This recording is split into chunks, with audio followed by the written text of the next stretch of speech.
So, welcome everybody to another episode of the World of Ability. I do here every Saturday at 1 p.m. Central, and um, we have a great group here today. And we have Dina and Elaine helping us out here. We have Wayne and Marianne, everybody. So, um, um, welcome, Dina. Thank you, Emily. Everybody. Happy to be here. Glad to sit in for Sue and Kurt today. And so, would you like to say a little bit about yourself and Take it away. introduce our guests and stuff like that? All right. Thank you, Emily, for the introduction. I am Dina Elaine, author of the trilogy Tragic Whispers, Secrets from the Heart of a Broken Palestinian American Woman. It is a trilogy. I'm happy to announce that my second book has now been published, and I personally am doing the audio version of the book, so that's been exciting. Most of you know that I travel full-time in our motorhome with my husband. So right now we are in beautiful sunny Florida on the East Coast. But more importantly, I have a very special guest here today, Wayne Pratt. And Wayne, I want you to know that I've done my research on you, and I cannot wait to ask you some questions. But for our audience, let me just go ahead and talk about your bio that you sent in. Um, wow, you're amazing, sir. Absolutely amazing. So, everyone, listen to Wayne's story. This is just really awesome.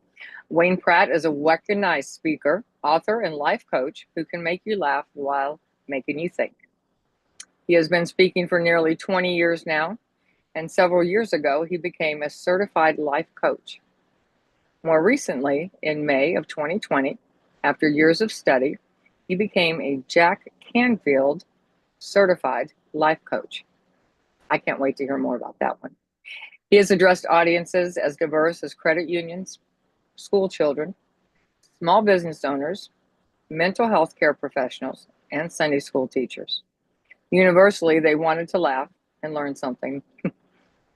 Whether exploring how changes in the economy might help instead of hinder them, or wondering if the brochure of life promised them more.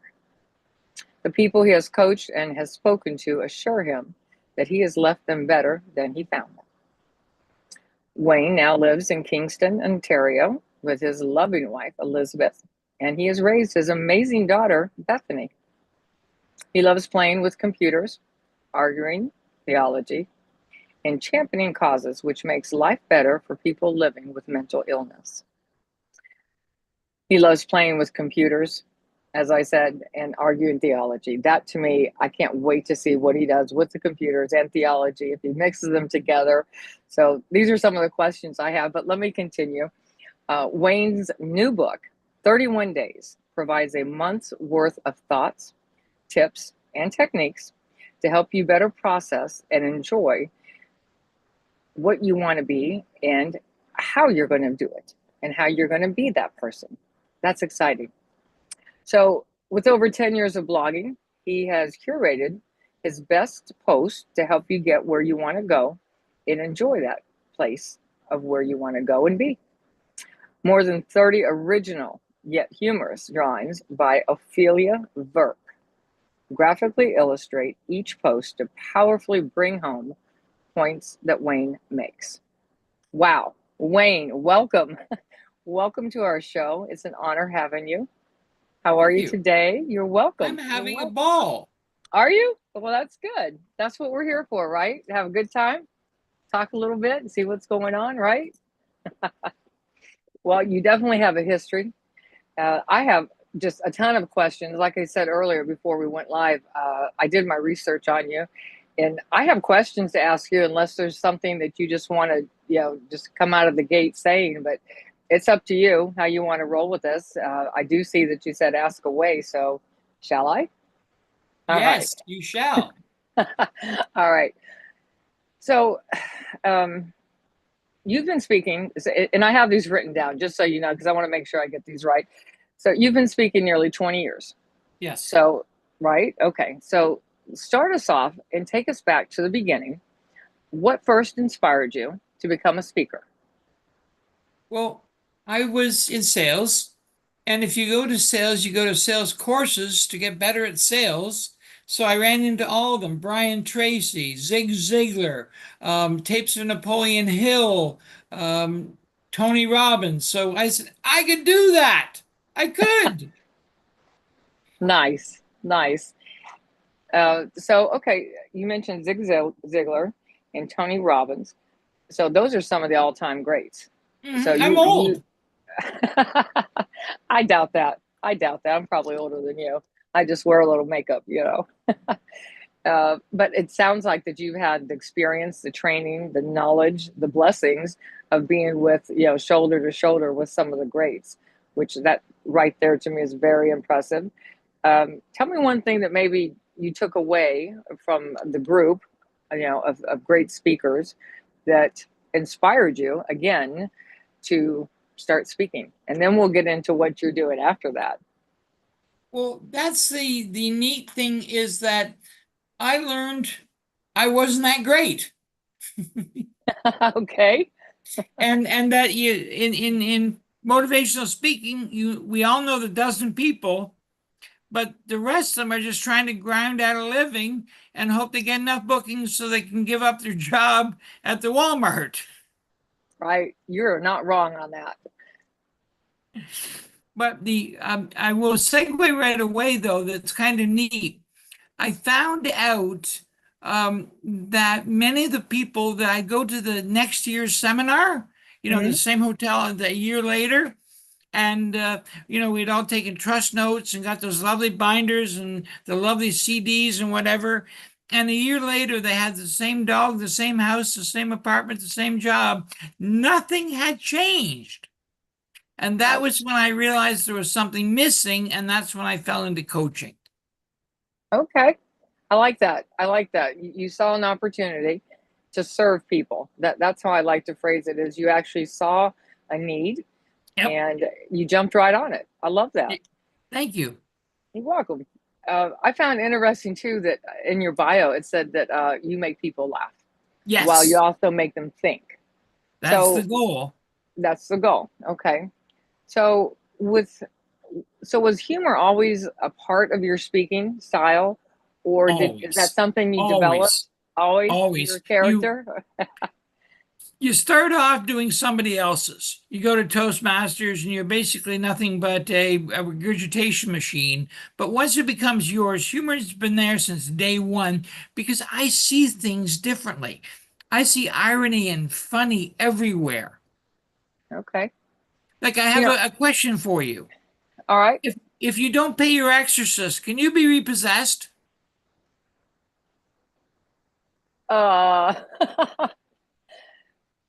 No. Yes. What's the answer on that? It's just saying, if you're paying attention. I just think it's funny. I mean, like, what? Yes, it is funny. And it sounds like that you catch people off guard, and that's where you make us think. Yes. Am I right on that? Okay. That's correct. All right. I've done stand up, and I found out it didn't fulfill. For one thing, any stand up always has bad nights, and where you leave home broken. And so if you can't make them think, you're only one night away from failing. Well said. Well said on that. And you're so right with the laughter and the humor, because our situations that we go through, life in general, if you cannot step back and just, sometimes you just really have to laugh. And at the same time, you are thinking about it. So I love that you've incorporated that in your bio, and you let people know, you're going to walk away thinking and laughing, and you're going to have a good time. Am I right? That's true. Okay, I like that. It also says that you spoke to an incredibly diverse range of audiences, which we've said: school teacher, wellness groups, mental illness groups. What are some more that you've spoken to? Sunday school teachers, of all people. Sunday school, I love that. I love the Lord. So I love just knowing that people are bold enough to actually address, I don't know, spiritual people.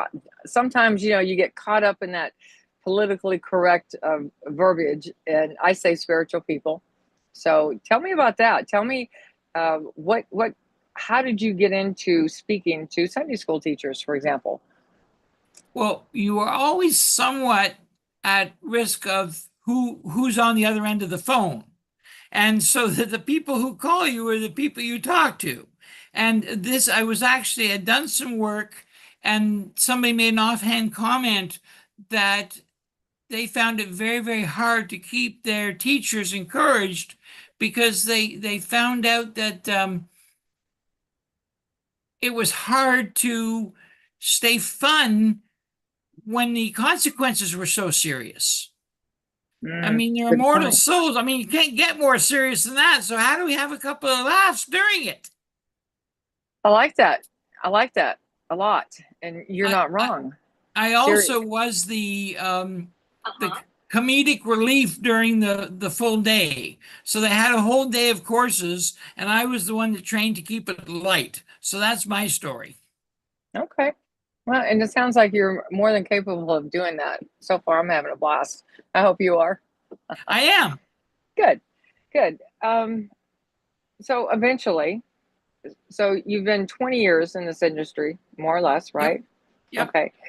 But eventually, you took your life work into coaching. Yep. Yeah, so my question would be, what led you from public speaking to becoming a certified life coach? Or is it intertwined together? Explain that to me. Well, I could actually teach two very different podcasts.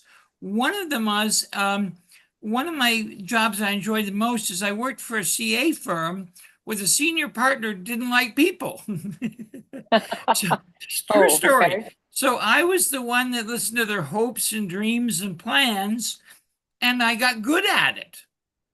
And I, moved on to other things. I then actually got a job at a credit union, and the person, my mentor, actually retired, and the incoming management gave me $5,000 to go away. Oh, wow. Okay.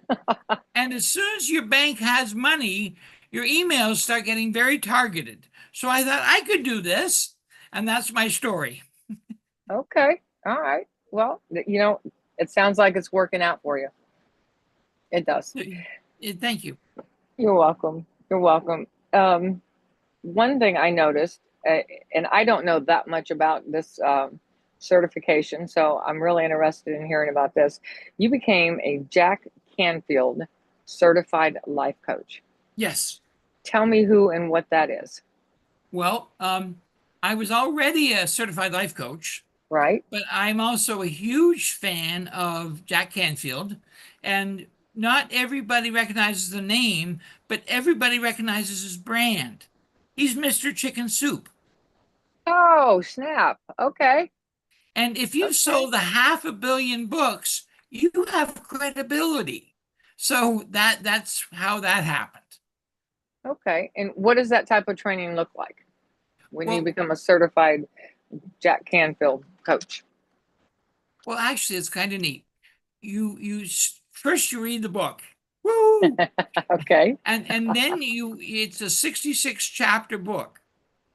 And then you go through the chapters, and you are actually first you start parroting, which you can't help. I mean, it's what you have to do because the master's doing it. So all of a sudden you're the student, but gradually over the time and then over the training, you get your own flavor added to it. But the bottom line with Jack Canfield is you are accountable, not the events that happen to you. That is the core of the entire story. I would have been different if my parents hadn't drank. Well, you know what? That's fine. Now what? What about today? And there's a story he talks about two brothers, and one of them went on to build two successful businesses, happily married, had kids, and they interviewed him, and he says, well, so what's your story? So I knew very, very early that I couldn't drink, and because my dad was an alcoholic. And Okay. they then interviewed the other brother, and they said, and he, in jail, rehab, missing apartments, the whole bit. And they said, well, what's your story? Why is your story the way your story is? And he says, well, my dad was an alcoholic. What other choice did I have? Same story, different response. Wow. You know, I find that very interesting because you're not wrong. Our past is not allowed to dictate our future or even our present. And I'm one that comes from, you know, childhood trauma. And I love the story, you know, the stories you just told. I have 5 children. And for the most, everyone, entrepreneur, successful, the whole bit. However, there's always that one that just, you know, it's like, what happened? You know, and everyone has the same story, grew up the same way, the same mom, you know, and the whole bit. So how do you explain that to your when you're teaching or speaking, when someone asks you that question, why do you think people come out with 2 different scenarios that have the same story? Well, interestingly enough, when you buy into the premise, you have to start with it's not what happened to you, it's the choices you made. And that is actually fairly common.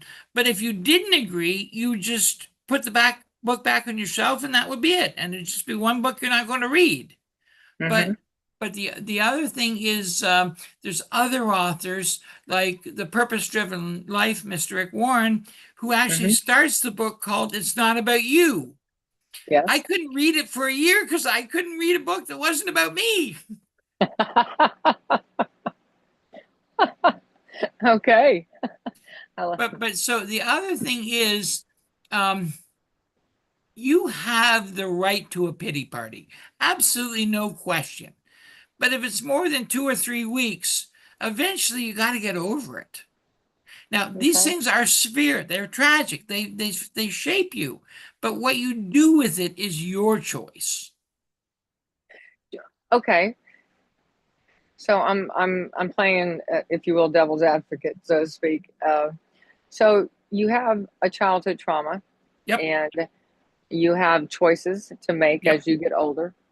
So what happens when you can't get rid of those noises in your head or those triggers? Is that, do you believe, part of a mental illness? Do you think that's Well, part of maybe an addiction? That, you know, some turn to drugs, some turn to porn, some turn to gambling. You know, there's always something to fill your head to keep those noises, you know, those whispers from not talking to you. So what's your take on that? well, interesting enough, and we'll get back to the spirituality where you actually ask God, what can I learn from this, God?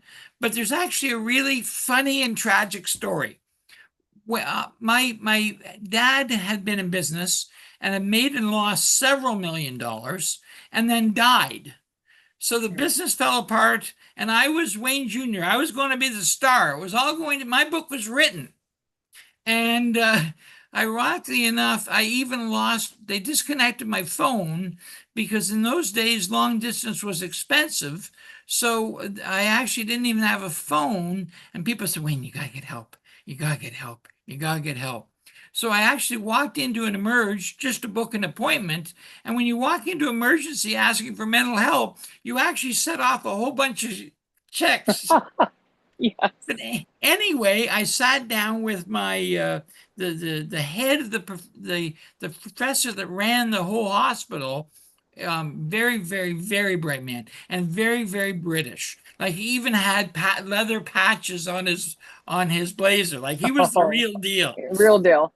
And I had unpacked my story, and you know, I said that, you know, my resume was a mess, and that I found it sometimes difficult to keep friends because of things that were said and done. And I unpacked this whole story, and then he thanked me, and then he went to talk to my wife, who was sitting in the waiting room, and it says, "Well, Mrs. Pratt, I have good news and I have bad news." He says, "We do not believe that your husband is suffering a bipolar personality affect disorder." She says, "Okay, that's nice. That's fine. What's the bad news?" He says, "We think that's his personality." Oh, snap. True story, word for word. Really? Yes. So, Okay.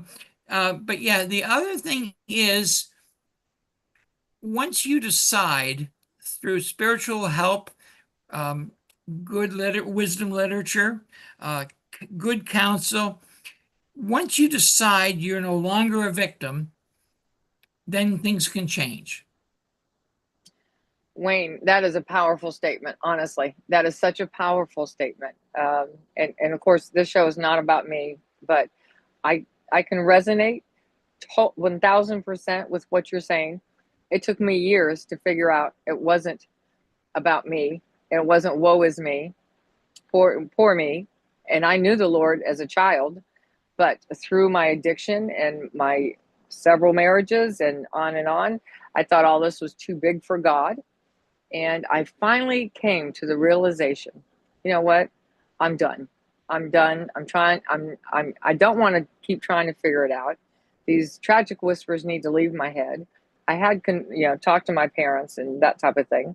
But it was, there were no answers that could answer it. There was nothing that was going to solve it except being humble and turning it over to God and saying, you know what? And God met me with grace right where I was. And I truly believe that He will do that. It doesn't matter. Addiction, and addiction is not prejudiced. It's not racist. It knows no color, no nationalities. I'm half Palestinian and half American. So, of course, right there. Yeah, right. So, right there, that's either good or not. It depends on what side of the ocean you're on. It just depends. So, what you're saying makes total sense. My mission, and it sounds like yours too, is to get people not to be in their 60s or their 50s, maybe a little earlier on in life, to realize their past does not have to dictate them, because it does matter, right?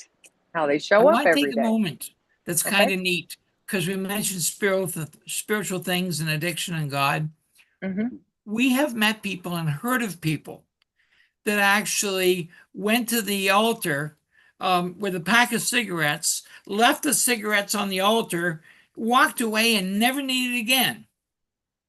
Okay. And we also know other people where, yes, there was this cleansing, there was this healing, but it was a process that it took a while to work through. It wasn't instant. So I don't want people to think that if you do that altar call and you have that amazing prayer and you shed those tears, you still might have work to do. You're right. You're absolutely right. And it seems like that. Actually, I get a little angry and maybe a little envious of those that have gone to the altar or given it to God, and man, that's it. They have become a lifetime, maybe a preacher, an evangelist, a missionary, and it's like, here I am, 50 years later, and I still can't figure it out. And but I've learned that it's okay to question God.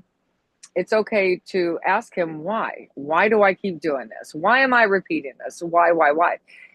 And the Lord loves the interaction. It's kind of like wrestling. In order to wrestle, you have to touch, you have to feel, you have to talk, you have to sweat, the whole bit. And that's what you're pretty much doing, is you're wrestling with the Lord, and He loves it. He loves it. He loves a good challenge. That's how I believe, just through what, I've walked through. And it sounds like that's what you're teaching. And I believe that in your bio, when you say you make people think and laugh, that just right there, because if you don't have the humor in it, then how are you even going to begin to think about it if you're just solemn and dark and just bring on the dark side of it? You have to say, okay, what's wrong with me? Let's figure it out. Am I right? Yes, and I would say the other thing I try to add, and it's sometimes hard to fit in than other times, I don't like to leave them without a now what, an action step, where they can take this new information and go with doing something with it tomorrow. The key is the doing something with it. Other than Yes. that, you can get dangerously close to just a hobby horse. Yeah. Right. Okay. I agree with that. You had a phrase in your bio. Let's see. I think it was you asked or people ask, they wonder if the brochure, and then you have in parentheses life, and I reworded it a little bit just for me to understand it more, wondering if the brochure of life promised you more. Yes. So what exactly are you saying in that phrase, in that Well, statement? actually, you probably did it better than I did. But the bottom line is we've all watched fiction. Okay, we Sure. watched fiction. And the neat news is you go from broken to you found it, to you healed it, to you did it in 40 minutes. Congratulations. Then there's still and you're on. So the bottom line is that isn't how it works. We bring back spiritual things. Jeremiah 29:11. Everyone knows it. It's on decoupage everywhere. I know the plans I have to you to After prosper you. But the part that you didn't hear is it actually took 70 years for the people to leave bondage. So it isn't a 1 hour fix. Yeah, The there you plans go. were there. Mm-hmm. They want to prosper you. They want to help you, but it ain't a 1 hour fix. So I think there should be a brochure or a plaque under the plaque that says, "Oh, by the way, it was 70 years." You're not wrong on that one. Because I have stated and I've questioned too why some get it in the 40 minutes and why people like me takes 50, 60 years to finally get it. So and so okay, brings me to the next question. You like to talk about theology. You argue Yep. theology. Okay. Yes. What does that mean? You argue theology. Yes. Well, ironically enough, I was trying to get people into my head, and I think I sent more people on wrong ways than more ways. But the bottom line is, there's two responses to a church service. There's the experiential one where you go and the sermon wasn't bad, and then the hymns were good, and maybe there was even muffins after, and that's fantastic. But then there is and what do I believe? And if you look at that and you try to do it generously, not just to attack, you then have to say, okay, well, what do you believe? And here's what I believe, and what are the differences, and what are the similarities? And the neat thing is we talk about Jesus. He was the one that started to change the whole rule book. How's that? You're right. Exactly. In your talks, Yes. are you faith-based, or does it depend on your audience to see if they're going to be receptive of that? Because sometimes if you walk in, when I first started speaking, I was gung-ho and bring the Lord right into it. Going to do this and going to invite them to know the Lord. Well, a lot of people, I was realizing, were not hearing what I was saying after that, because either they felt under conviction, or they felt challenged, or spiritualism was just not in their category yet. And I love using the word yet, because we don't know what God's plans are, but we know that he's waiting for us. So how do you? I have an answer. Okay, thank you. Okay. I thought, you know what? I want to be more, I don't want to live in two camps. I don't want to be lukewarm. I'm going to go pure spiritual on this. I'm going to just tell people about Jesus and how they can work their life and whatever, and with my training, and it'll happen. And I spent a year hearing nothing but crickets. The phone never rang. I actually went to Bell Canada and asked if my ringer was broken. Oh my goodness. And then so that wasn't what you mean, Lord. But the guy who I think did it best, and I loved it, Zig Ziglar, was a very, very spiritual man. But he actually says, you know what? My answer was this process. And if you want to hear more about it, come to me during the coffee break. And then some did and some didn't. And I always thought that was the most elegant thing possible. So I do use code. Like sometimes when I'm speaking or giving a seminar, I talk about wisdom literature. And a lot of people know what wisdom literature is. So it lets me in the door. But yes. Sure. Okay. All right. So you segue your way in, and you're right. You will have crickets in the beginning unless you're actually speaking in a church conference or spiritual conference, women's global conference, that type of thing. So I understand that one. Um, so here's another one. You champion causes that Yes. right, okay, and that inspire lives with Yes. people living with mental illness. Yes. Tell us about Um, that. Well, that's kind of neat. First, we live in different countries, Sure. so we have different lived experience. And Hmm. the neat thing about Canada is, for all its flaws, they have a health care, which means that if you're diagnosed with a mental illness, you're still likely not to starve to death. There's still some welfare. There might be a basement apartment. There could be groceries. It's not going to be a great life, but you're going to live. Okay. And where I think in the American culture is it can be more severe on either extremes. Um, Yes. but the neat thing is, where I want to go farther. The bad news about that is it gets it too easy to give somebody a diagnosis, say, okay, well, at least we'll give you a rent check and forget about them. So they tell you and they mean well. This is the life you knew you had was over. You're 23 years old. You now have this diagnosis. Good luck. Maybe there'll be a case of beer at the end of the month, but you're done. And that is the thing. If I could do nothing else and I had a Powerball or whatever, that would be what I would spend on. Okay, what are you doing after the diagnosis? How do you Hmm. work? Maybe you can't work 60 hours a week. Maybe you won't find a regular employer. Maybe you'll have to, whatever. But I want them to be all they can be, and work is part of that. And it almost sounds idyllic, but that is the dream. Okay. This sounds like it's a little bit personal, Yes. and to you. Yes.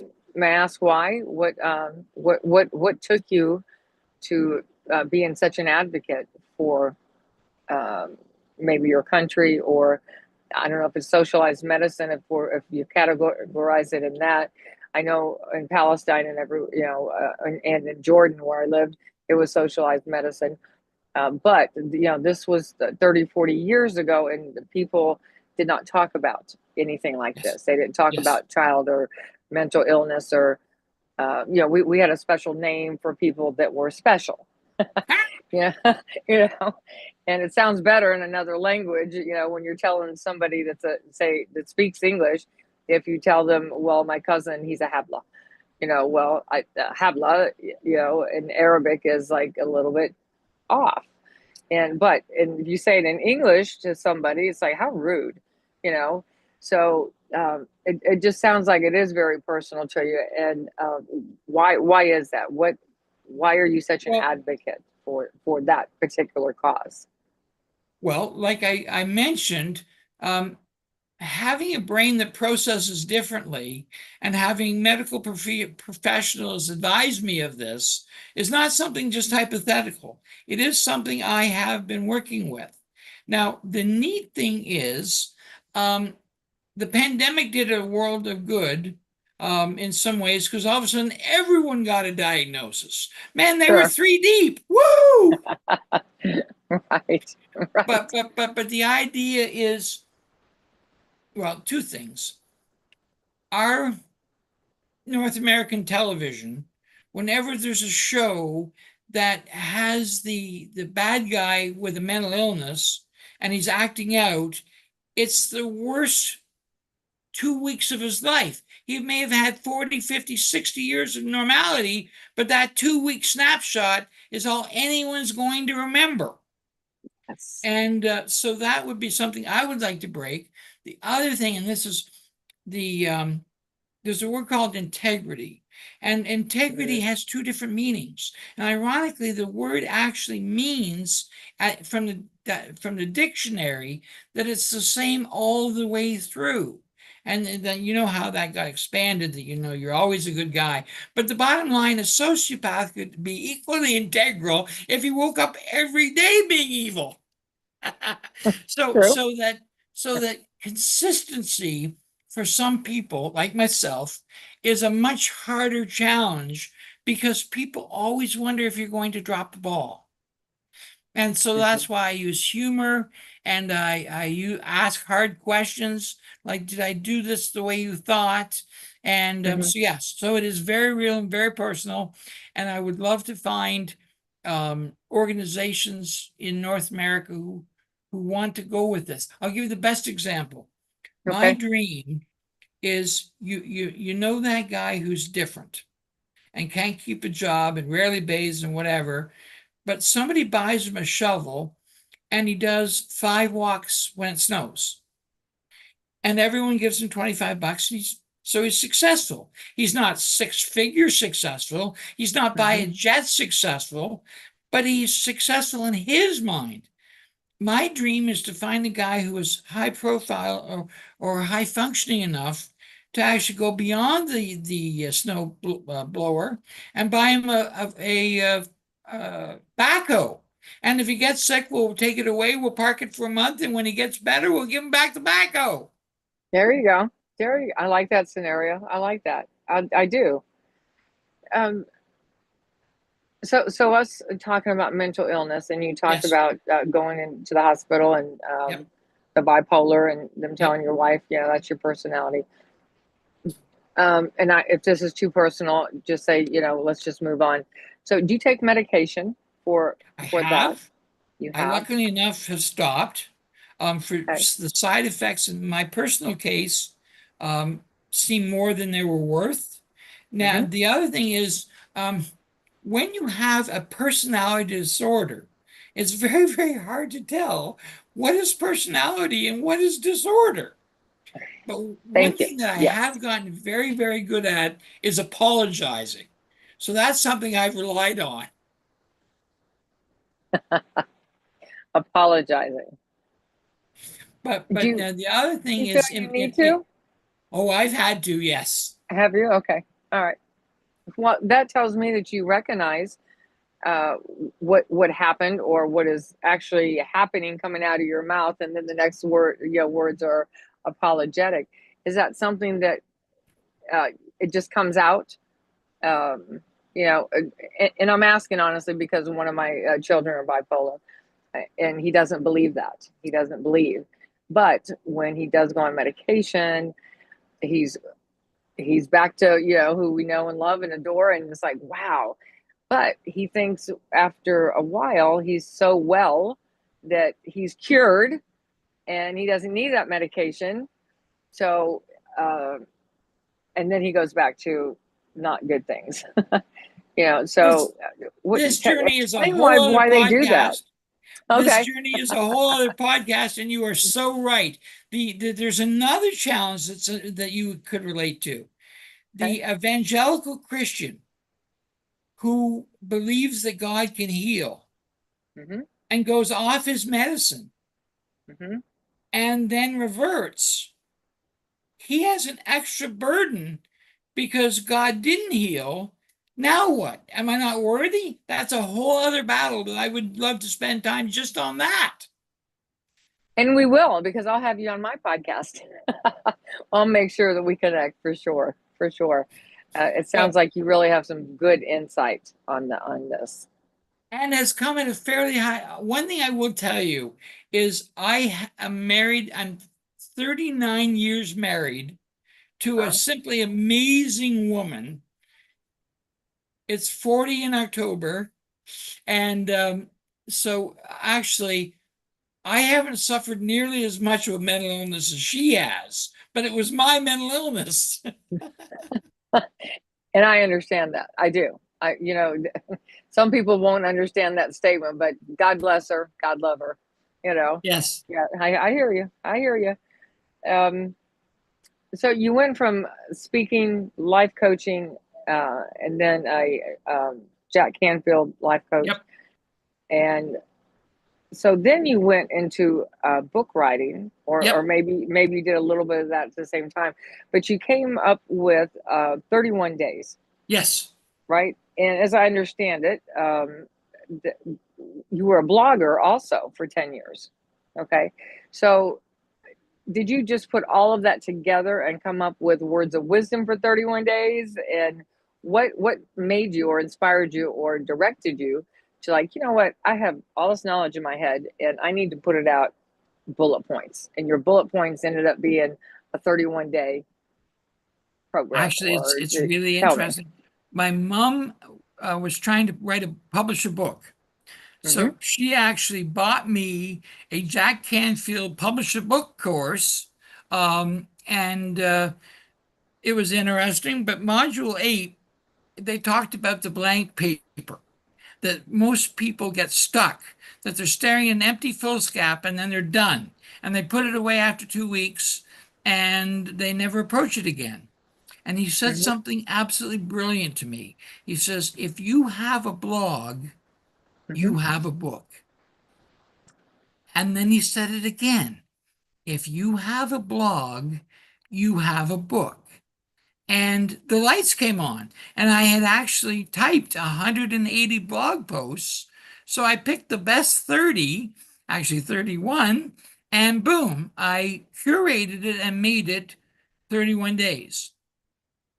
Awesome. I like that. I like that. Where can you get the book? And where can you get you? Where can we find you? Just tell us what your life looks like now and what you're doing. Are you speaking? Are you still writing? Are you doing a little bit of both? You know, what's your dream wish at the end of the show? What would you want us to take away? Well, 31 days was a snapshot into my head. And I've had several people tell me this is really powerful and I enjoyed some of the chapters, but it's not a book. So, but I have, because it doesn't flow like a book. So I actually, after doing 300 podcasts, talking to people who about coaching, it was always the C-suite that was getting it. The CEO, the CFO, the CMO, the COO, they always understood coaching. But if you ask the guy in the hardware store, he thinks it's about helping his 9-year-old be better at soccer. So I actually found a person on my podcast who agreed that we needed to democratize this. And we imagined doing coaching in a coffee shop. And so we have the 2 stars, Matthew and I, in something called Freshly Brewed Coaching, where we end up teaching these principles that are available to everyone, not just the C-suite. And so Freshly Brewed Coaching is what is my most recent book. And what I like about it is it takes people who are comfortably unhappy. Okay. And so if I can get people beyond comfortably unhappy to have them be more fulfilled without burning their house down, they don't have to quit their job, leave their wife, and all that other stupid stuff. But Freshly Brewed Coaching is my my proudest work yet. And it's available on Amazon or on freshlybrewedcoaching.com. And you can get me on waynepratt.ca. My email is wayne@waynepratt.ca, and I will always respond. Okay, I like that. So, and actually, I like how you've done that, because there are so many different websites, and you have to go to this one to find this person, and and I think that's very smart, very logical. I've done the same thing. I use my name, so all we have to do is type in Wayne Pratt, and which I did, and everything pops up. Thank you. You're welcome. By the You're way, welcome. the other thing is that the neat about this, I actually learned this accidentally. It is a business fable, which I didn't even know was a thing. And my partner, he was very excited about Who Moved My Cheese and the 1 Minute Manager. So that was why we told the story, because nothing is worse than a well-meaning, dry self-help book. You can't even get to page 10 without falling asleep. Right. You're absolutely right on that. We walk them through the story, but every chapter has and this is what we taught, and this is what we taught, and this is what we taught. So after you read it on a Saturday afternoon, you can actually go back and spend a month on it and become all you can be. Ta-da! I like that. I like that a lot. So you're in Ontario right now, and Yes. so are you traveling? Are you doing more podcasts? Are you speaking? Tell me what your life looks like the last 30 days, and or let's do it this way: the last quarter and the next quarter. You know, as speakers and authors, you know, we go by quarters. You know, so how does that look like to you? Well, what I'm doing right now, by the way, I'm in a suburb of a town of 700 people.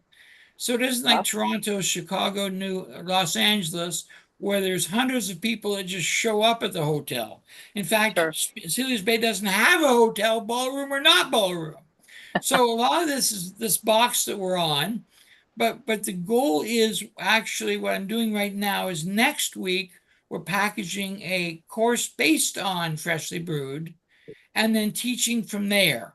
And Okay. I'm also quite excited about getting followers that I can respond to, people on your show, people on your podcast. I actually have done over 400 podcasts with someone else, but I decided to better or worse cut my own swath. And my real dream, my real passion, I always wanted to be a ballerina. Okay, there's nothing wrong with that. Dream big, baby. Oh So gosh. that's my story, Dana. Well, it's been a pleasure hearing your story. I could hear you a lot more, definitely. I do plan on connecting with you. So I'll make sure. Are you on LinkedIn also? I am. I know you are. That's how I really started looking you up that way. I just wanted to shout that out to the audience. We hadn't mentioned that. I don't know about Facebook or Instagram. Are you on I all the will, social media platforms? I'm actually coming back as a 19-year-old girl so I can show people my breakfast. But I can't do Instagram. It just bothers me. But I am on Facebook, I am on LinkedIn, and I Okay. am on waynepratt.ca. So yes, I'm almost Okay. everywhere else. All right. Well, I'd love to connect with you offline and have more conversations with you. It's been a pleasure having you. You have a huge story, a lot of history, and you make a lot of sense. You really do. Thank you. Especially you. Well, you're welcome. After we're done, I Mhm. have a question to ask after we're gone that I'm really fascinated with. So if after you've said goodbye to our friends, I would Mhm. love to ask you a question. Okay. The show runs live for another hour, so Okay. you're welcome to type it in on the chat, and I'll be able to read it, or we can Well, then just I'll connect go back to watching later, live. How about that? I will or actually send you an email. okay. And Um, if you want to stay on and keep talking, that's fine. I know Papa's John's going to come on and read up a chapter out of his book, and you know it's a revolving door. I was expecting a good friend of mine to join in, but she's up north, so you know you just never know who's going to pop in. But we how love far up having our. north? Well, I say up north. She's in Melbourne, Florida. We're down here in Stewart, Port St. Lucie area. We call that down south, where I. Clearly, you know, 2 weeks ago I was in Kentucky, so this would have been considered down south, but we travel full time, so we So have for the last I three will years. listen to our friend with Papa John's poetry. Have an Okay. amazing afternoon, and it was an honor. Thank you, Wayne. Same here. Bye bye. All right, bye. All right, Marianne from Waikiki, do we have Papa John coming on? Is he going to read a chapter for us? Maybe Emily can Uh, do it, or I hope so. So we'll see if he joins also? the show. I'm gonna connect with Leon McLaughlin, Clean Water Foundation. He was in Las Vegas, see if he's gonna join us. I don't know if Helene's gonna join us. Okay, So a lot of people roll over to the second hour, so thank you for taking this role today. Again, of course. just want to thank Jay Stoyan of the Disability Channel. This is his new flyer out on Facebook, so he's doing amazing stuff up there, so we want to highlight him today. Jay Stoffen goes to Help me out here. Tiff? What's Tiff? Jay Stoyan goes to Tiff. What is Tiff? Could And that Marianne, be the Toronto International Film Festival? I'm not sure. I wasn't clued in on this one. Because that is a very famous acronym that I'm aware of, but I don't know if that's what it is. Marianne, is that what it is? Give us a thumbs up. I apologize. Okay. I'm not sure. He posted it and, Uh-huh. I had eyelid surgery a month ago, so, limited reading and I don't communicate with him. So it would be something that Kurt and Sue would know more, or Emily. Okay. So that is the update. Well, I'm looking at, I just saw it and I thought I would post it today. okay. And Well, I'm just looking a little closer, and I think Wayne, you might be spot on with it. Say what the acronym means again. Toronto International Film Festival. Up here, it's a very big deal. Okay. Well, that would probably be the only thing that would make sense. The Jay Soyan Show on Television Network. Let's see. We're interviewed. Okay. And he shows a couple different people. I see Papa John there with the beard. It looks like Santa Claus. I always call him Santa Claus. So, well, maybe he'll come and join us and read a chapter. But I'd love to keep talking to you, Wayne. And I have no problem with going deep and personal. I mean, that's what I won't this is. allow dead air, Dan. I won't allow dead air. All right, amen. Let's go. You said you had a question for me. Is it something? I mean, I have nothing that I hide. So Well, actually, the fact that like I saw that you were in my calendar, and I was all excited, and I saw the chapter, and it made I knew I had been in very let's be able not disabled, but I hadn't really connected where we connected, and the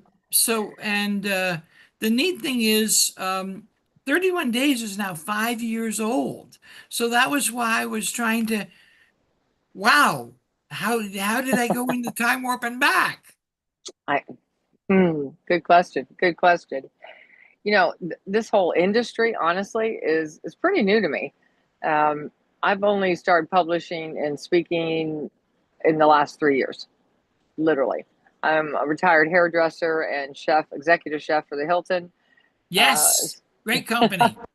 Yes, it really was.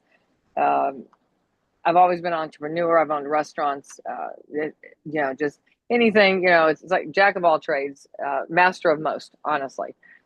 However, coming from the multicultural background that I do, having a spirited redhead mother from Kentucky and a Palestinian father here in America, that does not mesh well. Think of like Lucille Ball and Desi Arnaz, literally, those two together on a bad day. That was our childhood, so addiction, creeped up on me. And I stayed an addict. Oh, do we have John coming on? Maybe. Hey, John, how are you? Hello, I'm doing good. I was What just do you sitting have? on the side listening to you two talk. I caught bits and pieces of it between Okay. one and then the other room. How you doing, Wayne? I'm doing great. Looking forward to your poem. Are you going to read to us today? No, that's not me. That's a different John. Well, I thought I was going to say, where's your beard?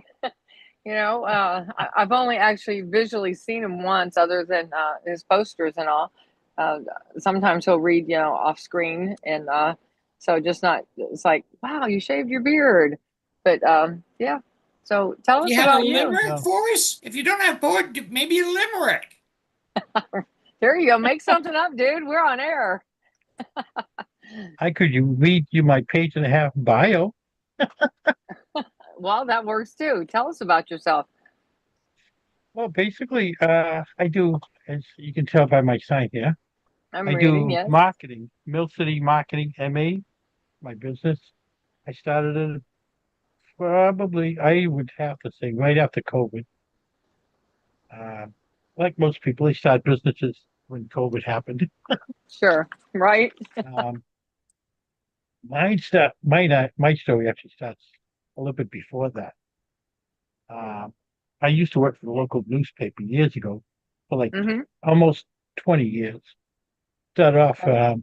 driving a truck delivering bundles, ended up assistant manager of customer service. Big switch, but Big. Yeah. I slipped out of the truck one night, broke my bone and ripped the muscle, so they put me on temporary light duty in customer service. Well, I never left there. So what happens when you do a good job? They Right. stick you Right. someplace temporarily and it ends up permanent. Um, but yeah, they let me go for to, uh, 1 year for budget cuts. I think it was back in 2014, 2013. Mhm. Took a couple of years off, and then what got me started was me and my wife took a cruise from Boston to Bermuda for a week. We had young twins with us, so we ended up getting a 2-bedroom suite. And let me tell you, once you go on a cruise ship and you get a suite, you don't go with anything less because you get spoiled. Right. But butler service 24/7, concierge for Mhm. reservations on ship or on shore 24/7. Got invited to the Captain Cruise cocktail party. Mhm. So afterwards, I enjoyed it so much, I wanted to help other people, so I became a travel agent. Hooked up with an international host company. They gave me a website, back office, kept specials up to date. The thing they didn't supply was customers. Ah. So back at that time, I heard people putting ads on Facebook. I said, well, how difficult can it be? Fudged my way through it, not knowing quite what I was doing. Put a couple of ads out, got a couple of clients, but nothing really paid off. And then COVID hit. Wasn't the time to start a travel business. And right after COVID, I saw an ad on Facebook. A guy in San Diego had a marketing course online. He was making it into a certification course. So I said, Mhm. well, hey, if I'm going to be doing marketing of any type, I might as well learn how to do it the right way. At that time, he was in business for 15 years, had large accounts like Procter and Gamble, Orange Theory Fitness, a whole bunch of other large corporations that he worked with. And right now, the guy's got close to 300,000 students in 75 countries around the world. Wow. I kind of, I kind of learned marketing from one of the best in the field. Yeah. And after I took a 16-week course online, uh, I went up to San Diego for graduation. He rented Padre Stadium for the entire day.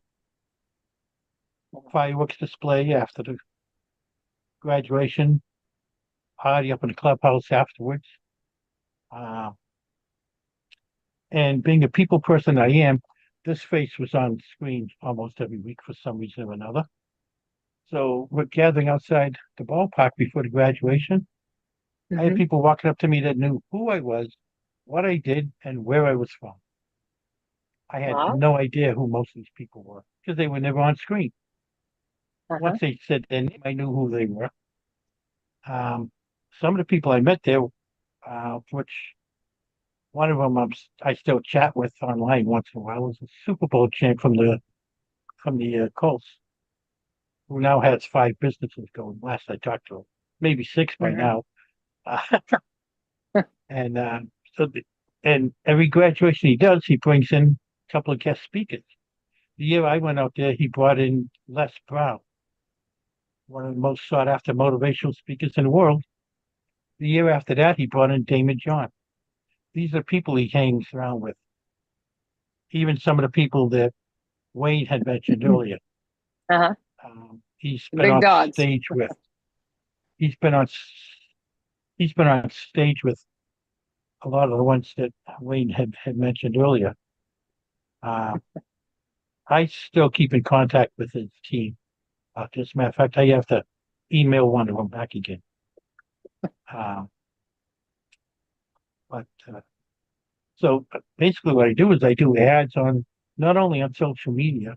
I have access to do radio ads all across the U.S. on iHeart Radio. I can also do 30-second video commercials on a lot of TV stations, prime time and streaming, like CBS, NBC, HBO Mhm. Max, MTV, Country Music TV, Disney Plus, So, all of Paramount's live stream. I also do a so podcast every Friday that's live streamed right here on the network. I'm writing that one down. On Fridays, you do that? But Fridays live at 5 Eastern. Live at 5 Eastern. Is that the name of it? Live at 5? No, it's it's actually named Revolutionize Your Marketing. Revolutionized marketing. Maybe, I'm maybe it's assuming popped in a YouTube. few times. Okay.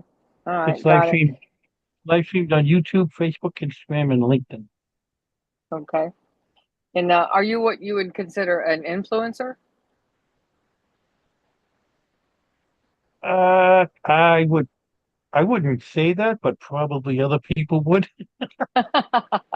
Well, like I'm on my on the publishing team, the ones that do the ads and things for me, they call them the influencers. So I'm not Yeah. sure. You sound like an influencer on steroids. That you're I way up belong. there.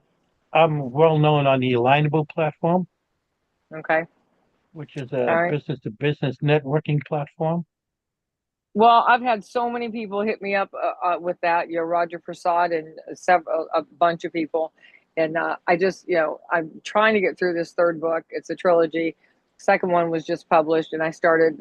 I'm voice recording my audio myself, just to make sure that people can capture the moment. So, Yeah. but I have Alignable like every day. Every day I get ding, ding, ding, ding, ding, and so I need to join and really get to know people on that. Yeah. I have a personal question for you. I don't know if Papa John is on yet or not. I know I saw the screen move, but I noticed your last name is Petros, right? Yeah.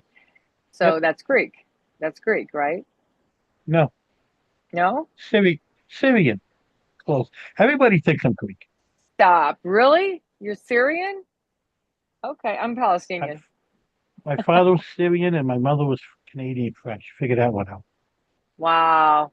There I you looked go. at it There you go, Wayne.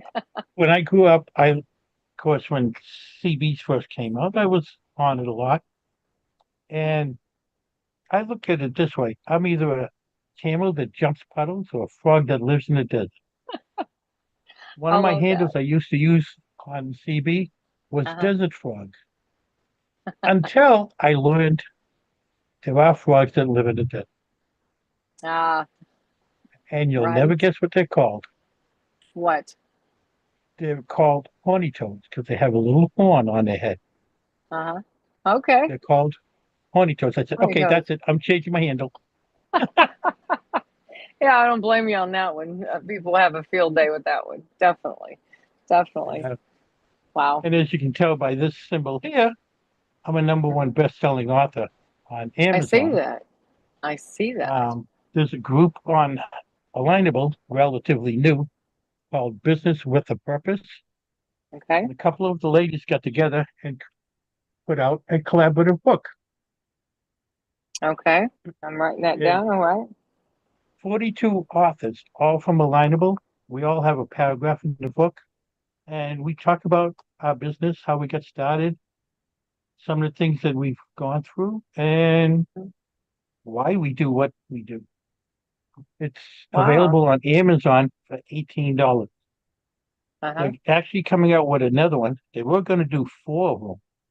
They were doing one for women entrepreneurs, veteran entrepreneurs, reinvented entrepreneurs, which is any of us, and pet business owners. Wow. But it's taking so long to get enough authors together for each one of those to be a book. They're combining all 4 into a collaborative book. Okay. And they've started a new series of books that they're doing.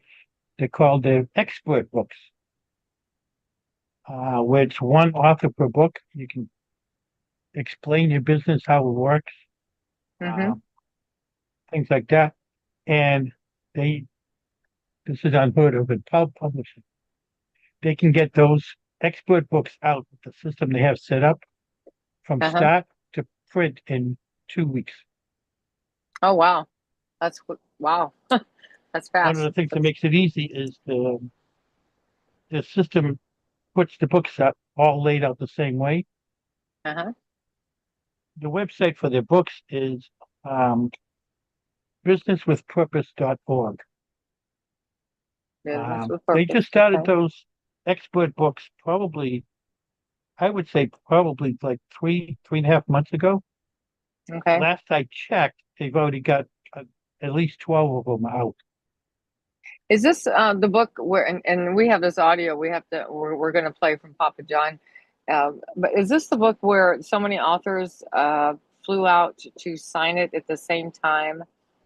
Was this the book, I think, about a month ago? I know Philip Yes. Britton, he's a friend of mine, and he went out to sign.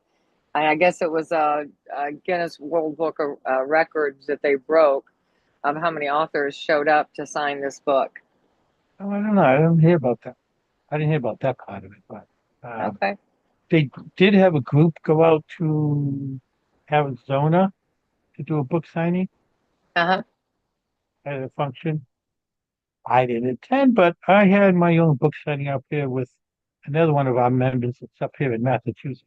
I'm up here in Massachusetts. And me and him got together at one of the Lineable events up here in Massachusetts. And we talked about the book and we had a book signing. Okay. So, Well, I'll and definitely hop on Alignable and look you up. It was a pleasure chatting with you. Wayne, we're definitely going to hook up some more. And I can't believe you're not Greek, John, but I'll take Syrian. That's fine. And look who we have. Look who we have. The woman of the hi, hour Sue. herself. Hi, Sue. How are you, my I friend? made it. Yay! It's been the most amazing day.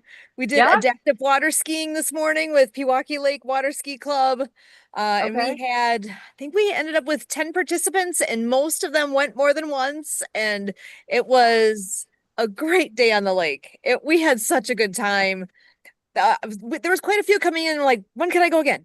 I want to go again. When can I go again? Oh, I love that. So- I love that. So Wow. it was really Do a you have great videos day. of it? Do you have videos that you're going to be posting or, things I'm like gonna that? see if we can get anything from because a lot of the families took video. I was in the water, so I couldn't. Right. I know that Kurt was on a podcast this morning, like Mark Isaac Potter actually interviewed him, and some of the footage ended up on there, but I don't Okay. know if that's available yet. We literally just got home and just turning things on here to get hopping in. So I haven't Okay. looked to see if that's out there at all. You might have to But- start wearing a GoPro, when you do I things know. like this. You're the second person today that said that. Really? Well, there Yes. you go. There you go. My son wears one all the time. He's in Ah. Bali right now. He's been there like 2 months, and they've been going Wow. in these. I know. It's like, son, are you going to work? He's like, Mom, I can work anywhere in the world. I'm remote. It's like, great. But these So cool. mountains and this one mountain, they actually climbed into the clouds on this mountain, and he had the GoPro on, and I'm like, is this what like heaven looks like? And it's just, it literally climbed up into the mountains. So Amazing. he's like, it's all about the GoPro, Mom. And he has the glasses, of course, the Google glasses, So he said, I've upscaled to the glasses. It's like, oh, okay. That's so So, cool. it's good footage.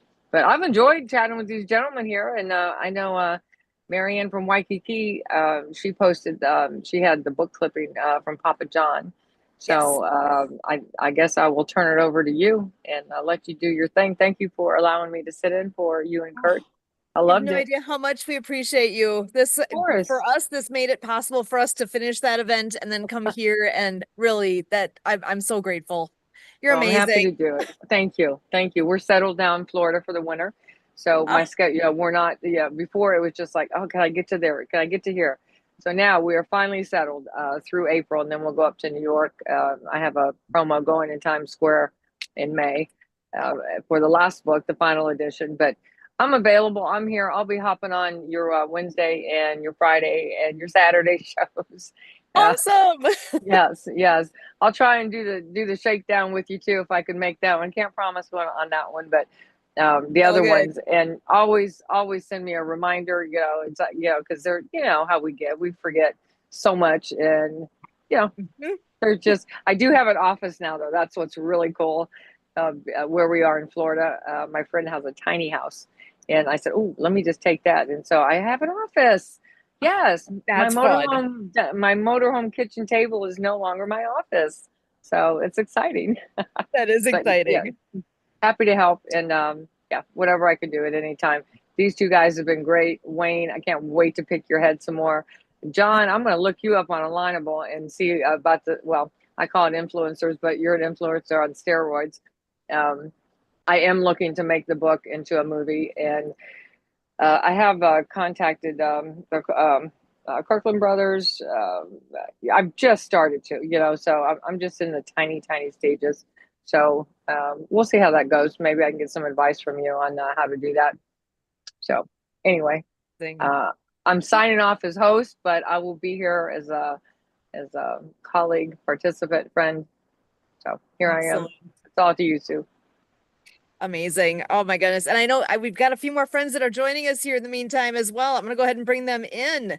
We got Dr. Harvey Loomstein joining us, and also Santa Papa John, and we got Marianne here. I'm going to get everybody in the house.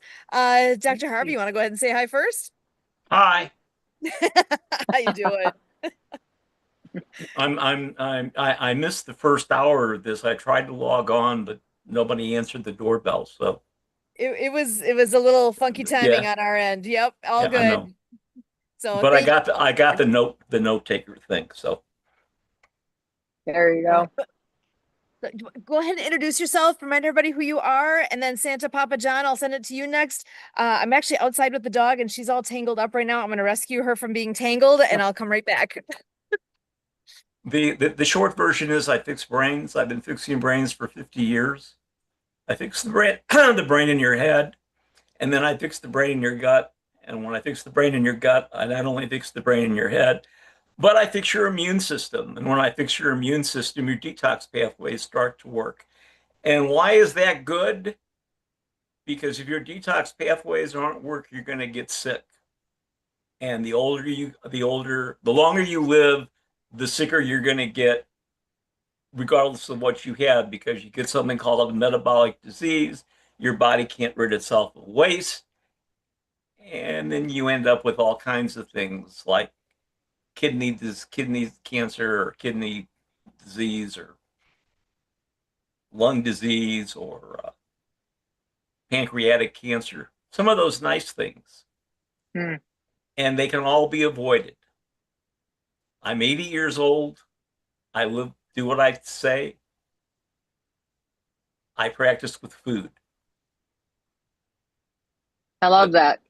I love that. We, Yes, I've listened to you several times and you make a lot of sense. You definitely, and the more I listen to you, the more I put it into practice. So, yes. Thank you. You're welcome. That would be me. Papa. That I'm would be Santa you. Papa John, and I bring giggles and laughters and warm memories to the stage and to the screen. I'm a storyteller, and I create one-of-a-kind stories for families and for businesses.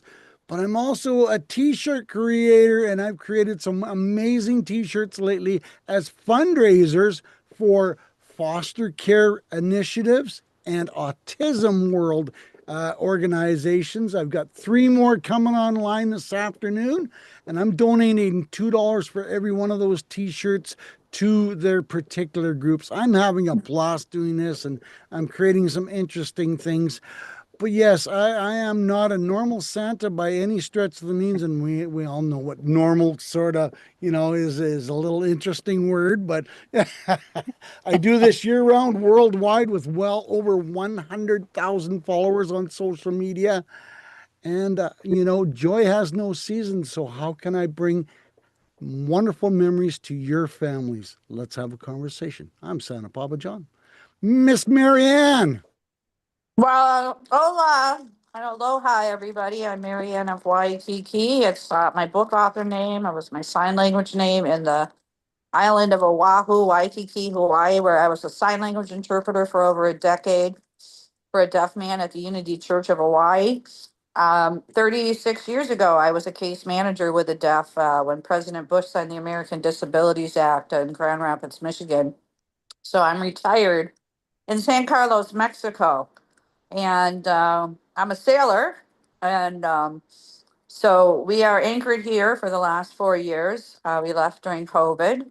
And I have completed the Acts of Kindness series with my writer, Suzanne Sims, who is in Ajijic, Mexico at the Unity Church Namaste down there. My deaf friend Scott relocated to San Diego, and the singers relocated to Germany. So the books are written for animation movies with sign language characters and a soundtrack by Lucy Lynch in The Perfect Way for ocean cleanup, anti-bullying, climate change with the use of folk manus puppets. That's 200 puppets, animal characters. So I'm so grateful that I have this honor to have Santa Papa John be the storyteller. And through our networking, through Happy Neighborhood projects, um, met Kurt Roskoff, who introduced me to Jay Stoyan of the Disability Channel. 2 years ago, I won the Awesome Grant Foundation Award, where we gifted the Hawaii School for the Deaf and Blind a water unit, Leon McLaughlin, a value of $150. And my second book, Rabbit Acts of Kindness, No Bully, during October Anti-Bullying Month. So I was introduced to Dr. Anthony Sardelli, Nonprofit TV, who is now showcasing these book trailers in Denny's restaurant. So Sue, if you could be kind to showcase the book trailer and Santa Papa John. This is a short book. It's the days of the week of Pono, who has a deaf rider. It's in the island of Oahu, the polo fields. And Santa, you got the puppets there? You got the mini puppet, the mini horse, the large horse that go along with the book, so you guys can see. That's a sea turtle. That's the Honu. I need the horses. I don't know where it is right now. Okay. Galaxy Bay. It must be over there. So this was On a the other short shelf. book that I wrote, and we found out as authors that Amazon said, your book is too short. And so I decided to add some coloring pages, which were portraits of Suzanne and Lucy and Auntie Hanai and myself, and some finger spelling alphabet. I created an Apple app game to go with it of counting the rainbows, counting the mallets into sign language numbers. And that was available on Apple. So that was my creativity there to write the books with online courses. And we created coloring books. So the coloring books are in this page here. And also we are introduced to Helene Weiner in Nonprofit TV in Las Vegas. So these book trailers are getting out there. We're asking all of you to share the good news because all classroom teachers can receive copies of the books from donorschoose.org. And it's back to school season. So I know I spoke with Sue about our guest coming on. If you could be kind to research where you are and find 5 schools in your zip code that are on Donors Choose. And when you come on, you can announce the school's name, what they're asking for, and who may be listening, a parent or a grandparent or somebody else in the world who wants to gift these books and coloring books to the children in the United States of America. I've reached out and followed up with people, the governor, senators, the Salvation Army in the Hawaiian Islands who are just affected by Lala. A lot of school closings, a lot of damages where the house that I lived in with senior citizen Jim and the neighborhood and the senator. So I sent her a press release stating that Leon will be in Hawaii in October. That's where I met him many years ago. And to reach out to us that if there's any way that we can possibly fundraise for a clean water unit value of $150, which would provide fresh, clean drinking water to 500 people plus. So, so we're trying to do our part. There's a lot of scams out there, but we have sent the press release and prayers for them because there's another gang of hurricanes following Lala Bulky is, I guess, the next name that's affecting them this weekend. It was also, too, I believe this weekend is Duke's Ocean Fest surf contest. So over a decade or so ago, I volunteered with the deaf surfers out in the ocean, signing for them.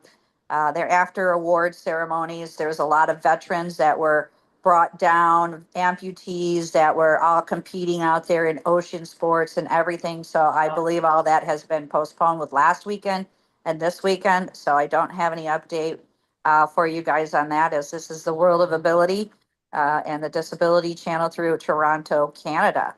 So, Sue, if you could take it away, You got please it. showcase the book trailer, and we'll have Santa Papa John read the short day of the week. We're on the third day. So Sunday, Monday, Tuesday. So go out and play. I'm Marianne of Waikiki. And here's our book trailer. Pono, the Hawaiian polo pony, for a fun-filled week in Hawaii. From cheering on his parents at a polo match to learning sign language to help his new friend Keoki, a deaf boy, Pono discovers the true meaning of kindness. With guidance from Auntie Haunani, Pono learns how to be a hero in his own way, bringing smiles and aloha wherever he goes. Featuring Lucy Lynch's uplifting Hawaiian blessing, Go Out and Play. A joyful sing-along that inspires kids to live with love, laughter, and purpose. Includes rainbow-themed coloring pages and fun hands-on activities. Plus, go out and play the Apple App games today. And don't forget to grab your Pono the Hawaiian Polo Pony t-shirt. All U.S. classroom teachers can request copies for every student through DonorsChoose.org. Support a classroom. Build a future. Get your copy today. Available now on Amazon at actofkindnessseries.com. Want you to know that I am here to love you and to support your spirit on its way.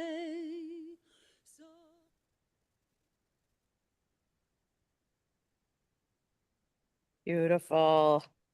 So Santa Papa John, you want to go ahead and that next chapter? We're doing this one, We are Yeah. on Tuesday. Yes, and we're on Tuesday. that's the one. That's the day after Monday. Woohoo! So far.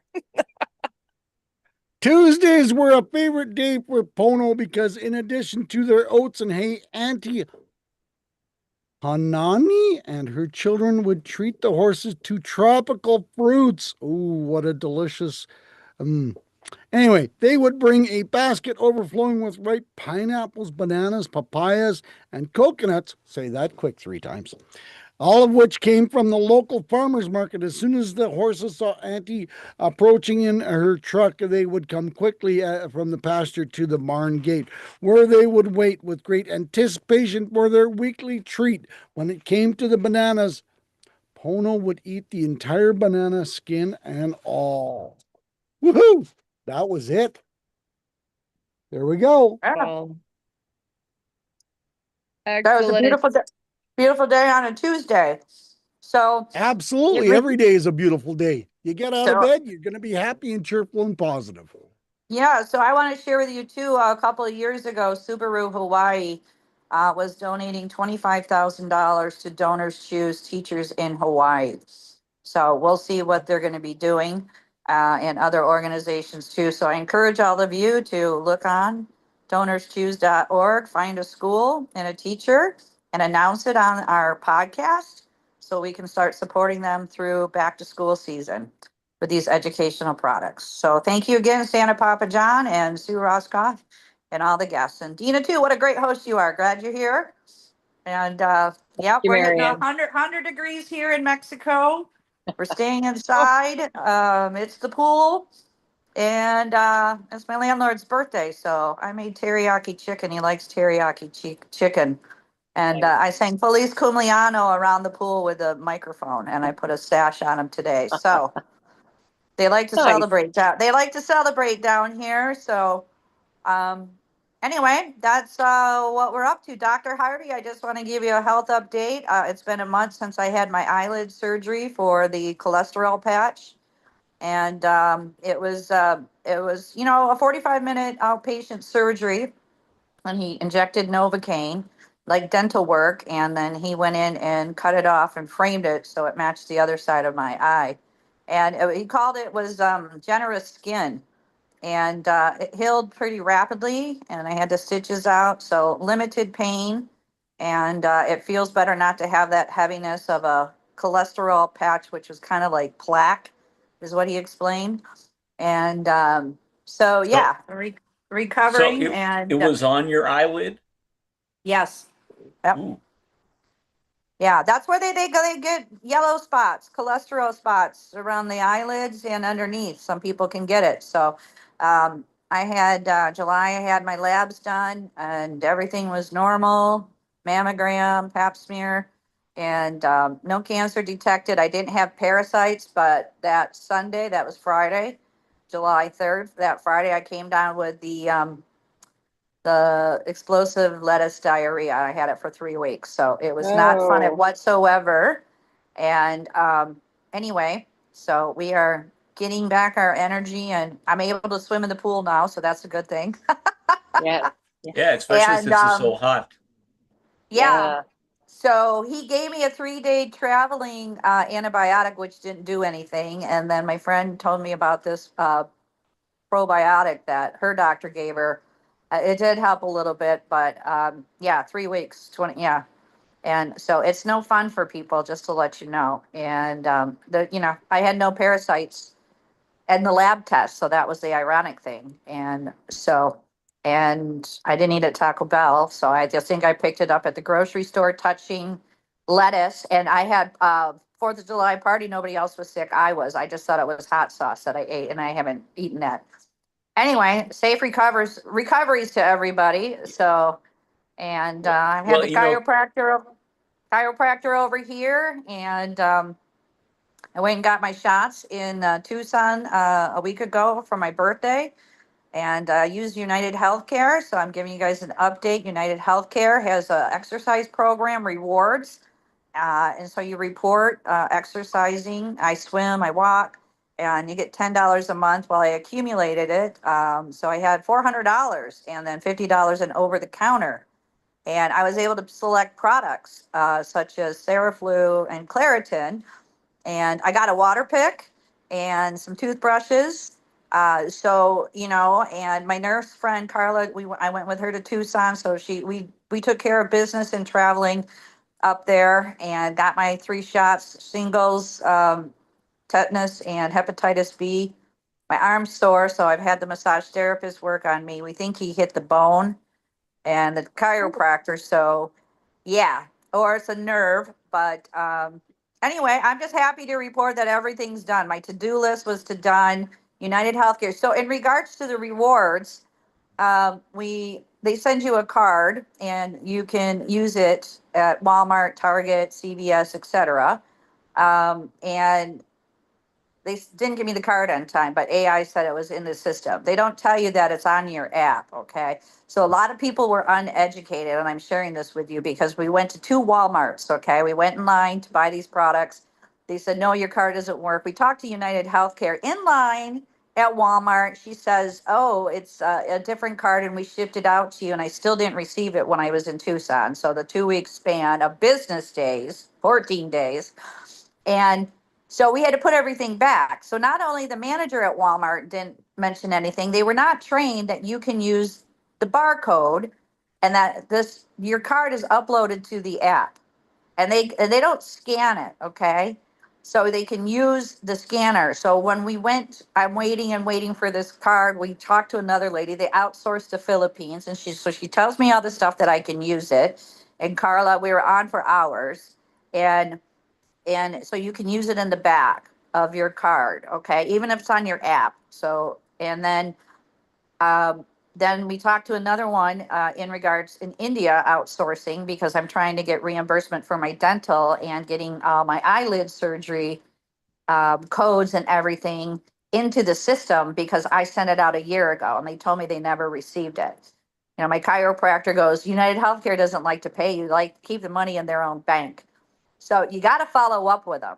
Okay. So it took hours, and my friend is a nurse, retired veterans nurse. So we sat on there with them. I was not going to let them hang up on me or go until I got everything logged in. And then she took me to UPS, and I was able to get everything out in American mail. So we will see what happens with them in the next year for reimbursement of paying for all this. And I saved a lot of money, Dr. Harvey, because this outpatient doctor, I'll say outpatient doctor, medical surgery, he's awesome down here. He charged me $125 for both the surgery and the stitches out.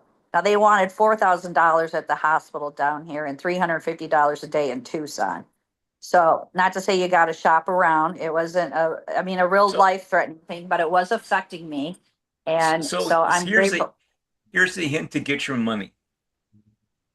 Next time you send them, when they say they never received it or oops, it's gone, always send it certified mail, return receipt required. Cost you maybe, I don't know from where. You probably have to do it. You ought to be able to do it from Mexico. But what Wow. that does is that just puts them on notice. And then that they can't use that defense. And I know that I was trying to do that, but it's a PO box in Salt Lake City. So It doesn't make any difference. It can still go return. Somebody goes to that box and picks the mail up. Once they sign that, they got it. okay. Well, I'm going to see, and I got Xerox, and I'll do it again. And even the higher up executives, I emailed them. I took a picture with me and the dentist with him filling out everything, and I emailed it to him. And the executive lady was taking care of it. She said she filed everything, and then she apparently left the company. So then I talked to the higher up So they just keep you on and on and on and on. And we sat there. So I'm just kind of sharing the good, the bad, the ugly. Marianne, what I said. I'm going to tell you the mantra of insurance companies. We're eventually going to pay you, but the money looks better in our account than your account. That's the way it works. And I'm going to say, Santa, turn your sound off. I don't want people to hear. I was talking about this with my wife, and I went through this for years. Nobody should get killed. Murder's not a good thing. But what Mangione did, he raised an awareness of what's going on with people. Not good. He ought to go to jail, spend the rest of his life there. You don't take somebody's life. But that raised an awareness that people didn't realize the globalness of this. You think it's just you, but it's not just you. This is the way they do business. And now they want to do away with Medicare, and they want to put everybody on Medicare, whatever it is they call that, Medicare Advantage. It's not Advantage. It's regular insurance. And so when you go there and you got a pre-existing condition, I don't know if Medicare Advantage has to take you with the pre-existing condition.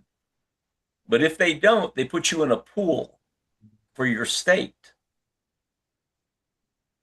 And it's just like it's a joke. Medicare Advantage is great as long as you don't get sick. As long as you don't get sick, it's great. But God help you if you get sick. But just use that. You're sending in. You send it certified mail, return receipt requested, and deliver to signature. So you want to know who signed for it. Right. It's the way you play their game. Yeah. I know. That was on the back of my mind, and we just decided just send it in and go from there. So I'm just sharing the good, the bad, the ugly, and that's what I expressed Dr. to H, them. I Dr. expressed H, that. I think we talked about this earlier on.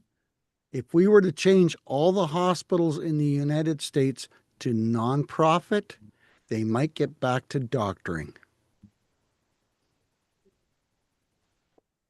You're right. And when they talk about having Medicare for everybody, that's the way it ought to be.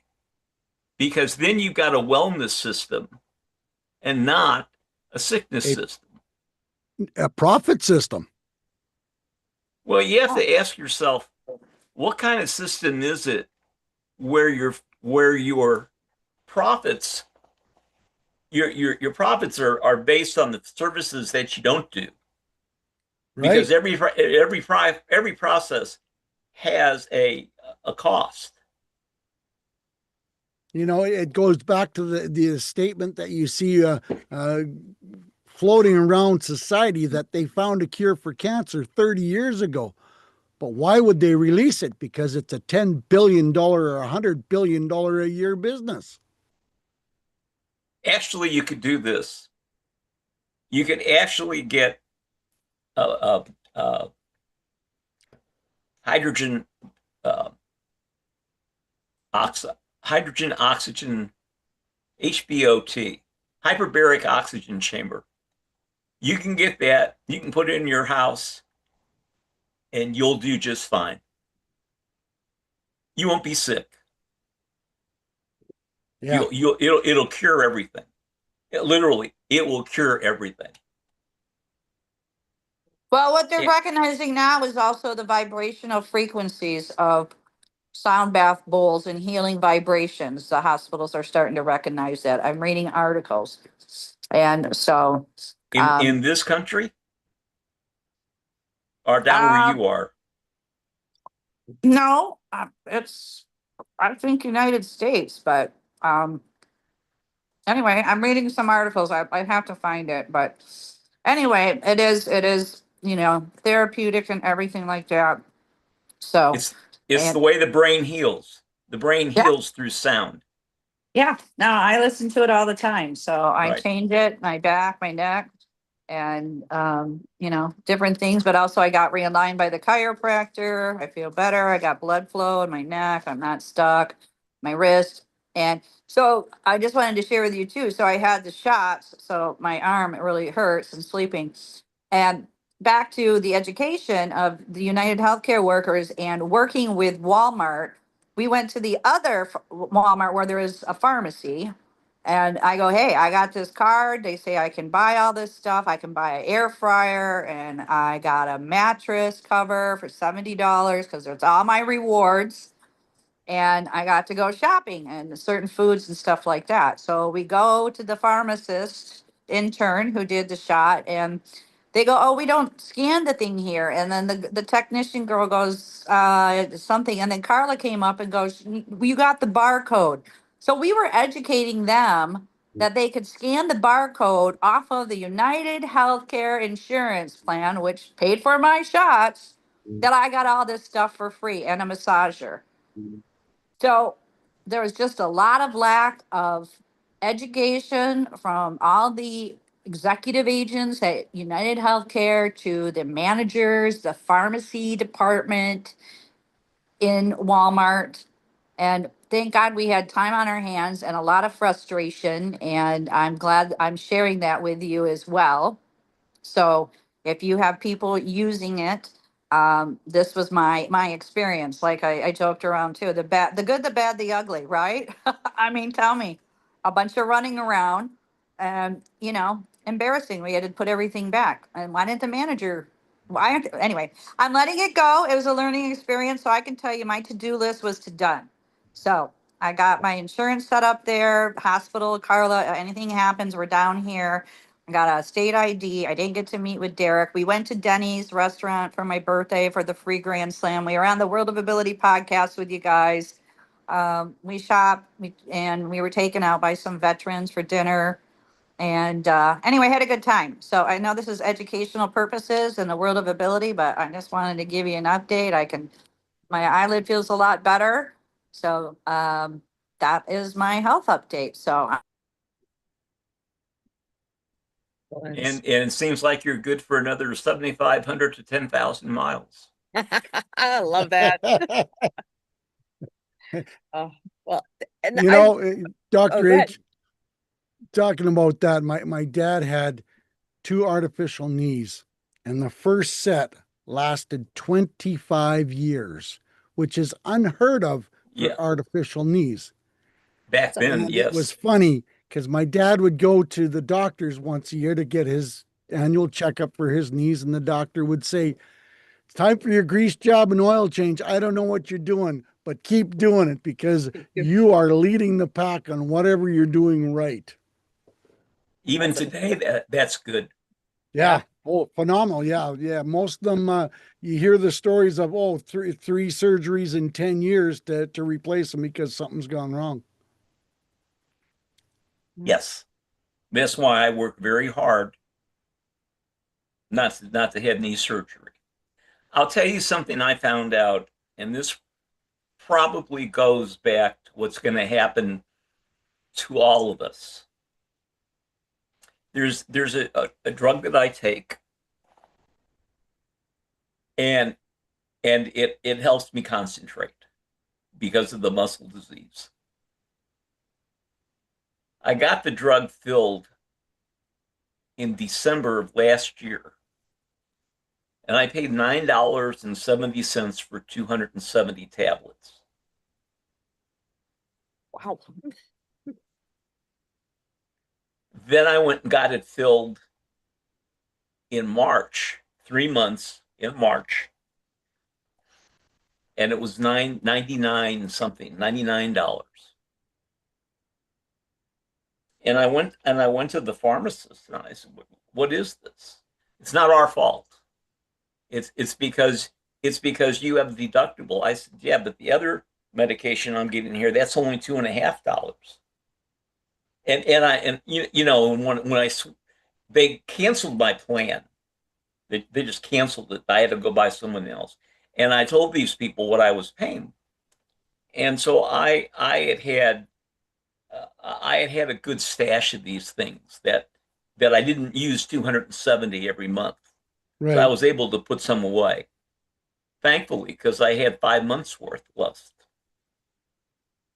So I ended up going down there in August, and I went in to see the lady, and I finally understood this is Medicare. Medicare is the one that's setting the price. Now, here's the thing. I go to Kroger. I've been going to Kroger forever, but when I need this drug, and there was another time a few years ago where there was a shortage, I go to CVS. And I can get the drug from CVS for half of what it is for Medicare from Kroger. Why is that? Well, CVS is the darling of the pharmacies. Well, I'll tell you a little to go along with that exact same scenario. My daughter-in-law used to work at the clinic in the billing department. Now, this is going back, 20 years, of course. And to walk in and say, "Oh, I've got a sore throat. I might need, I've got, whatever the case may be. I need to see the doctor for a couple minutes just to, maybe get a prescription or whatever." To walk in with no insurance was $56. Yes, I know, a few years ago. But if you had insurance, well, your copay was $80, and then they billed the insurance company $320. So And you would that- think, why would anybody say they have insurance when you could pay cash for 1/8 of the cost? But unless you would only know that, the fact that your daughter-in-law worked there, Yeah, the average Joe out on the street hasn't got a clue. haven't got a clue. Right. Yeah, And then that's why they have to bill that. They have to bill it just to cover their costs. Now, their costs aren't like that, but what the insurance company is going to do, add those two amounts together and divide by 3 and see how much money you come up with. right. Yeah, Because that's what they cut your bills. And so I'm gonna increase my money because I know you're going to cut it. yeah, yeah. Wow. Crazy world we live in and all that. It is. Oh, yeah. It is. And it's Yep. going to get crazier, folks, at least till the end of this year, maybe the end of next year. I That's heard why that they're gonna be cutting the drug part out. Medicare Part D is gonna be taken away in 2026. You mean Well, then you'll 2027? then you'll get seniors going. Do I afford my prescription? Do No, I thought it was, afford food? thought it was the end of this year. Trump is taking it away. I am not up to speed on all that. Go That's check it part of why out. we love that we get to do some of these fun things. I know I was gonna put a little plug in for what we got to do today with the adaptive water skiing and having Yeah. fun days where we get to have these amazing experiences. I don't have pictures or video from today, but I do have two different news stories that were done on our part of our group. This what I pulled up actually is with the group that we're going to be skiing with this coming Friday. Is today we had about 10 participants total, and last I heard, Friday's group that signed up, I think we have 50. So we're You're gonna gonna get have great weather too. It's Oh. hot. can hardly wait. Great weather. It needs to be great weather. No waves, none at all. But here I was gonna show you a little bit so you can see what this actually looks like. This is get my screen big here.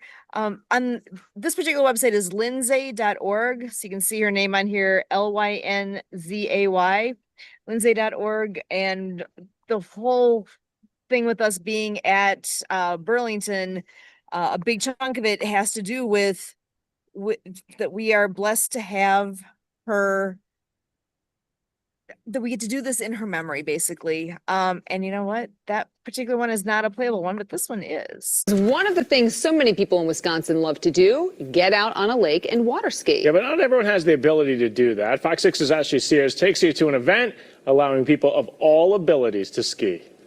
There is often a thrill when you're out on the water. As the boats roar in Browns Lake, the only sounds louder are the cheers on the dock. I love the water ski.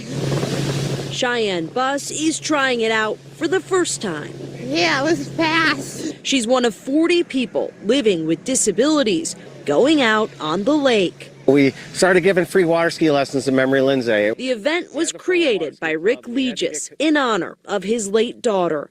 She was an avid water skier, standing alongside her dad with the Browns Lake Aqueducts. And she was my teammate, my friend. Lindsay died in a car crash in 2006. The same year, another teammate was injured in a diving accident. Dove in and it was a little too shallow. Joey Mataska now uses a wheelchair to get around. From the tragedy came the idea to give back. They get you back out on the water one way or the other. It's amazing. Those living with disabilities are able to get in what's called a sit ski, as two people stand alongside them behind the boat. For skiers like Cheyenne, the experience is unforgettable. Do you want to do it again? Oh, yeah. Why is that? Because I want to make my family proud. My mom and my dad. Sharing a passion to ski, making new memories on the water. My daughter's not here, but these guys are, and it gives us a reason to bring our boat to the lake. Well, if you didn't get a chance to get out there today, there's another opportunity tomorrow, but a different lake. The adaptive ski event will take place at Lakefront Park in Pewaukee starting at 9 in the morning. And best part is, it is free. So that is what we got to do today. That is so awesome. A few years back, but yeah, I almost makes me a little steamy here as I'm looking back at all the memories, all the folks that were there, and a bunch of them will be there again this coming Friday. And at that site where that footage was, but we were at Lakefront Park today in Pewaukee and got to do the exact same thing, and things were great. The weather was perfect because it could have been a touch warmer, but the water was perfect and it was amazing. How warm was it? When we started on the water, it was probably like 68 degrees, which is a little on the cool side on the water. but not bad. And like I said, the water was perfect. The wind was out of the best direction possible, so there's no waves. As the day went on, as we're getting closer to noon, it was starting to get a little breezier and a little wavier, and we were kind of actually glad that we were ending about the time we were, because it was starting to get a little more challenging. The more waves there are, the more challenge it is. But it was great, and again, the smiles for miles, and it was just a great event. So grateful for each of the folks that came out to ski with us, and for all the volunteers that come, because it takes literally a team to make that happen. And For sure it does. Absolutely. to share some of the fun from today, because But the that's smile on those kids' face Yep. and the joy that they have, yeah, that's what makes it worthwhile. oh yeah. Just to see their face Right. light up. Like Look what always I say, can don't know- do. Don't know who has more fun, the participants or the volunteers, because we all get so much out of it. It really, it's a great day. It is. And I'm Looking forward to jealous. Friday. Very cool. What did you say, Dr. Harvey? I'm jealous. Oh, I wish you lived closer. We would take you skiing. I would Come go, visit. but I think I'd have to sit in that chair, That's what it's there for. right? You can stand up ski, you can sit down ski. Either way, you're still skiing. Yep. Very cool. Well, guys, it's time. It's I about gotta that go back- time. I gotta go back to work. Take care. Thank you so much, Yeah. gentlemen. Hey, John, Appreciate nice being seeing ya. here. John, Dr. Harvey, Santa Papa John, and Marianne, and all those that were on earlier as well. What a great day. Really, really appreciate you guys.